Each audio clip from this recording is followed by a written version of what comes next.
The tides are shifting among Generation Z supporters of President Donald Trump. During the last election, many young voters saw him as the rebellious outsider ready to dismantle the swamp in Washington.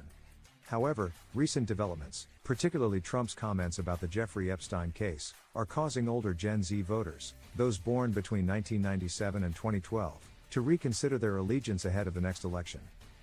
Many of Trump's young supporters are working-class guys who admired his unpolished, unpredictable style, according to USA Today opinion contributor Eli Thompson.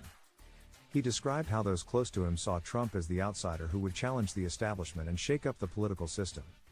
Recalling school lunchrooms and online forums, heated debates would spark over whether he could truly overturn elites and their influence.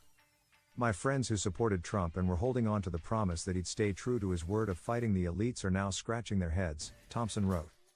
Trump's refusal to release the Epstein files, citing concerns about falsely incriminating innocent people, has left these young voters questioning whether their anti-establishment hero is actually part of the swamp he vowed to drain.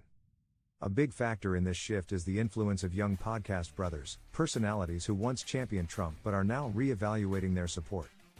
For example, Andrew Schulz, a conservative comedian and podcaster with a large Gen Z audience, was a vocal Trump supporter last election cycle, praising him as the outsider who would reform Washington and reveal the Epstein files. Now, Schulz and others feel duped, accusing Trump of failing to follow through on his promises. So where do these young voters turn? The Democratic Party is a likely destination, but Democrats can't simply claim to care, they need to present a clear alternative. They need to offer a clear, transparent alternative that can successfully brand Democrats as more honest and authentic, Thompson wrote. Only then can they convince young conservatives that Trump was never the outsider they believed him to be, but just another part of the swamp.